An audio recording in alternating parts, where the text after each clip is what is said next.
As you said, tomorrow the exciting part of the tournament begins for Real Madrid, the round of 16 against Juve. How do you see that big game tomorrow? Well, good afternoon. As you rightly said, in every World Cup, once the group stage is over, the do-or-die matches begin. And tomorrow we're playing against a European giant like Juve, and it will demand a lot from us. A great match in terms of football, mentally, and in terms of focus. That's why we've been preparing for the past 2 days, and everything is ready for tomorrow. I wanted to ask if, because of this do-or-die nature and the caliber of the opponent, you feel like tomorrow is the first big test for the Xabi Alonso project at Real Madrid.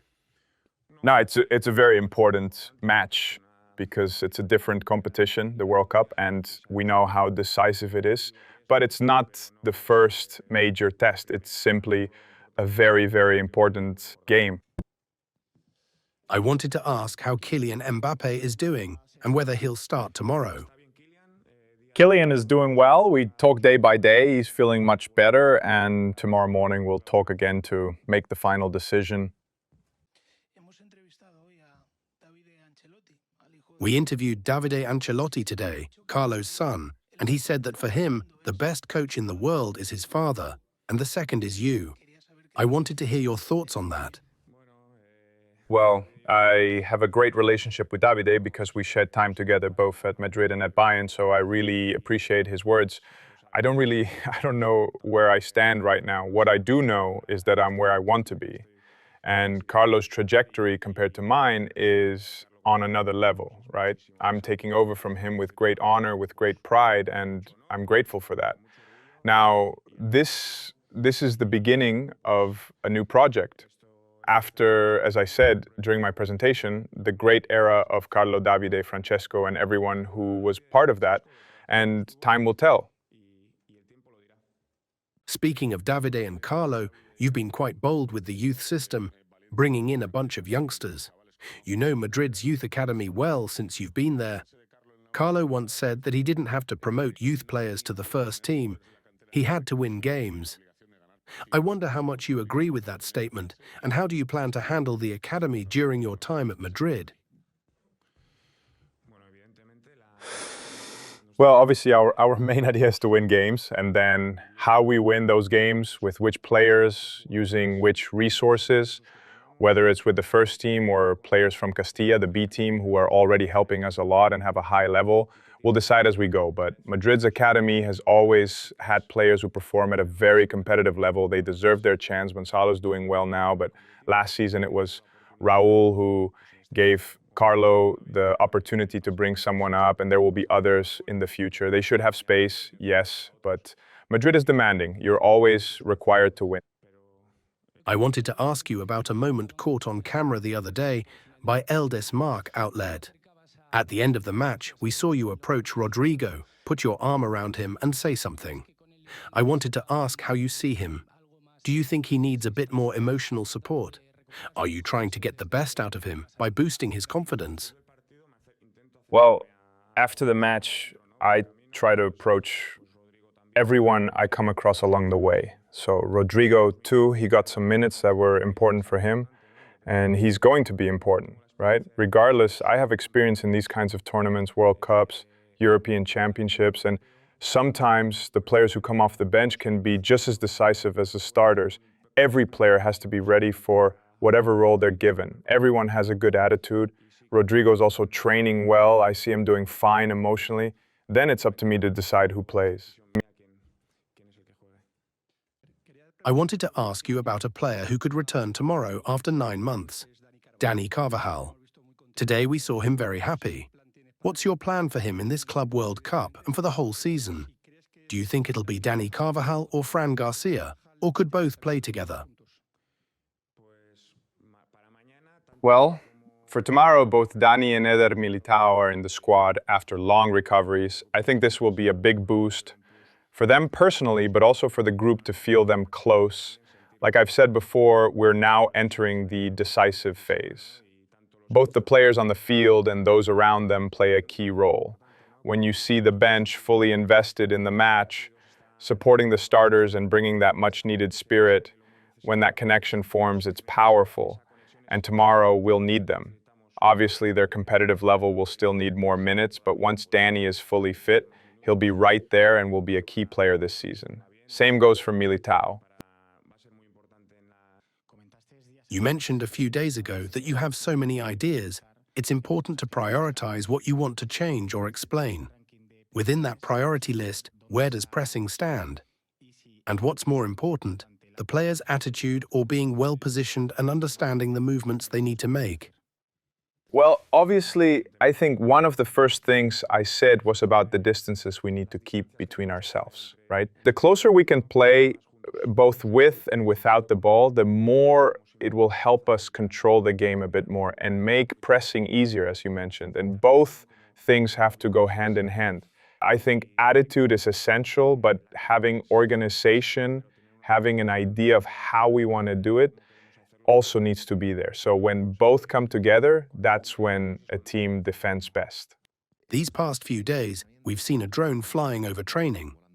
I wanted to ask, how does that help you? How do you analyze the footage afterward? Luis Enrique used to have a scaffold. Are you using the drone for similar tactical purposes, especially regarding positioning and spacing? Yes, yes. With the drone, we try to record training sessions from a higher perspective to look at spacing, tactical work, movements. Because we don't have the fixed cameras here like we normally do at Valdebebas, the drone helps us a lot.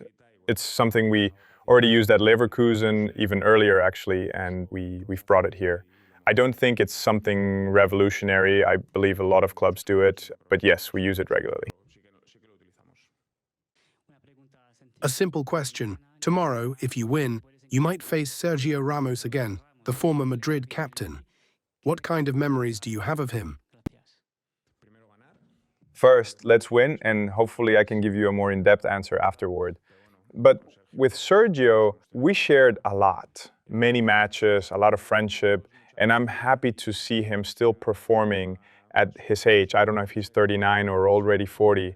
But it's great that he's still going, still full of energy and eager to play. I'm really happy for him, and hopefully we'll meet in the quarterfinals. You're playing in Miami again at 3 in the afternoon. The first match was physically tough due to the heat, the humidity. Did you learn anything from that day that you plan to change? Maybe something related to hydration or game pace? Some teams even left the substitutes inside during the first half. Any lessons from that first match? Yes, we'll try to be better hydrated. We'd only just arrived and we weren't fully adapted that first day. I think now, after almost 2 weeks, we've adjusted better. We're monitoring hydration levels for this match. It's fundamental, right? These are conditions we're not used to. The humidity, the heat at 3 p.m. Well, if it's cloudy, we'll be thankful, and if not, we'll play in whatever conditions we get. That's the way it is. I wanted to ask you, all the decisions we're seeing you make during this Club World Cup, how binding are they for next season? Or is your focus only on this tournament for now? For example, Rodrigo's role, or choosing a system with 3 centre-backs, will that carry over, or will it change next season? Well, these are things that we're trying out, seeing how they work, but of course they can be repeated in the future. This competition is a bit different from the rhythm we'll have during the season. In a regular season, there are many more matches. This tournament is very condensed. 3 group stage games, now the knockout rounds. So the context is different in terms of distributing minutes, managing workload. You have to go all in every match. But yes, in terms of preparing matches, preparing training sessions, we are already getting to know each other better. Them getting to know me and my staff, and me learning more about them. So the day-to-day work is already helping us lay the foundation for when we start next August. What do you think of Juve? What's their biggest danger tomorrow? They're a very intense team, right? Very disciplined, with clear ideas, strong, both collectively and individually. They have high-level players who are very competitive, some who arrived this year either on loan or as signings, and they'll definitely be tough opponents. Our reference point is not their last game against City. We've been studying other references and we'll be ready. In recent days, both Klopp and Pep Guardiola have strongly criticised this tournament, mainly the risks it poses to players. Guardiola even said he fears that by November, we might be talking about a disaster in terms of injuries and physical issues. Now that 2 weeks have passed, as you mentioned earlier, what's your feeling? What does your staff think? Are you worried in the short, medium, or long term? No, that's not how we feel.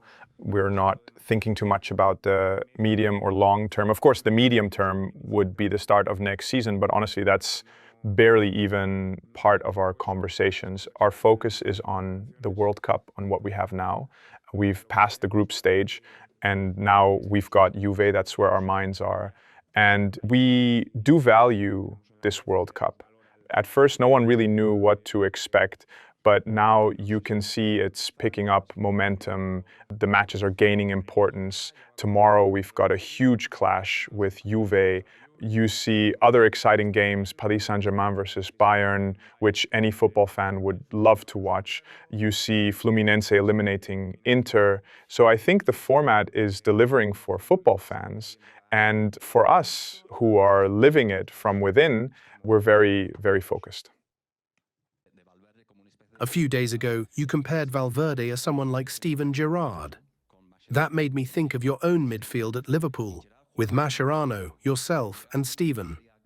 Gerrard had a very free role. He got into the box often.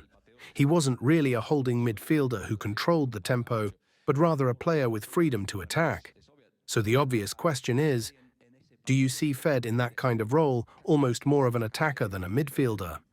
Well, with Fede, I can see him in many positions, just like I could with Steven back in the day. But given our current setup and the balance we need, he starts from slightly deeper positions, from that second line or in a double pivot. From there, he can still arrive in the box. He has that acceleration, the ability to cover 30 meters quickly, to break lines with ease. And right now, we're using him well in that area while being fully aware of his strengths.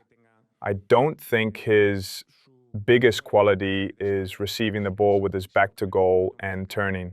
It's more about facing the game, seeing it unfold, and from that deeper position he can arrive late. In these 3 matches so far, he's scored twice. He has that ability to burst forward and show up near the box. You're now managing a squad that is necessarily different from Leverkusen's, maybe with different characteristics and probably superior quality. How has that impacted your work? Are there things you need to emphasize more now than you did at Leverkusen? Are some things easier? What has changed for you as a coach? Well, especially considering the phase I was in at Leverkusen, I ended my time there after 3 years with virtually the same squad. We understood each other very well with just a little communication. Now with more, maybe we don't understand each other as well yet in these early stages. So this is that initial phase of introducing ideas and concepts that we want to establish. And it takes a bit more time to absorb. I'm sure that over time it will all become more dynamic, more fluid. Our mutual understanding will grow. But the individual quality is definitely there. I've said it before. That individual quality needs to be translated into collective quality so that it elevates the individuals even more. We're working on that. We know there's still a lot to improve. And the context is demanding. We're in a Club World Cup, and this competition demands a lot. But at the same time, we want to keep building on that base. Looking at the data from Trent Alexander-Arnold the other day against Salzburg, he was involved in nearly twice as many actions compared to the games against Pachuca and Al Hilal, playing in that back 3. Do you feel like that system brings out the best in him, the version of Trent we know? Or is it just one of several possibilities? I think he can play in different systems and different positions. Of course, the match against Pachuca had the context of playing almost the whole game with 10 men, so the data can be misleading. I do read and analyze the data, but I also apply a lot of context to it. The first half of the first match wasn't our best. In the second half, we had more control and involvement, but it's early days, right? Even though he's a top level player, change takes time. In this short period, he's adapting well, getting to know his teammates, getting to know his new coach, and it's all happening in an express format. We're still figuring out the best role for him, but we're happy with Trent. I wanted to ask about the South American teams. There are two perspectives. One says there are already two Brazilian teams in the quarterfinals, and the other, especially in Argentina or Brazil, says they're not really competing at the same level as the European powerhouses. What's your view so far on South American football in this tournament? Well, if you want to separate them into Brazilians and Argentinians, I've liked both, regardless. For example, I didn't see much of Boca, so I can't comment there, but I did watch River closely. Even though they didn't advance to the round of 16, I think they competed very well against Inter. The red card obviously changed the course of that match. And with the Brazilian teams, you can feel, you sense it in the stadiums, how much this World Cup means to them, for the players and for the fans. There's passion, excitement, it gives them a boost. Even yesterday, Flamengo gave a good performance against Bayern. Fluminense is already in the quarterfinals, Palmeiras as well. I think that's great news. It breaks us out of the usual.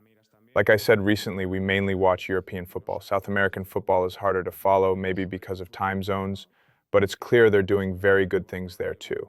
And that's good for everyone. Last season, many felt that the Mbappe-Vinicius duo didn't quite reach its full potential. I wanted to ask if one of your goals for this Madrid side is to get that partnership to truly click. I think I said it earlier, our idea is to make the team work collectively, that the team functions as a team, that all 11 players are committed in every phase, both with and without the ball.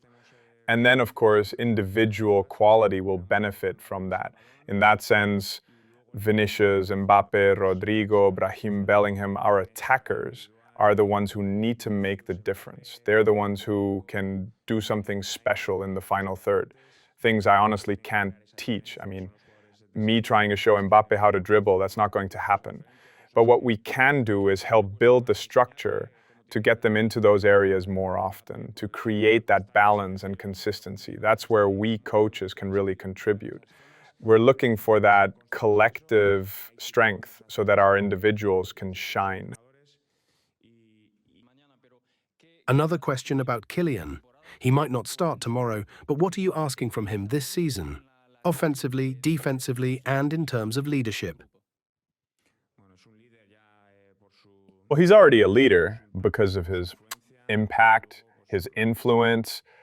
And as I said, we need everyone to be fully committed to the team concept, that we all enjoy what we're doing, both with the ball and without it. Everyone on the pitch has to do their part. Kylian, Dean, Aurel, Dani Ceballos, everyone. The demands are the same for all the players.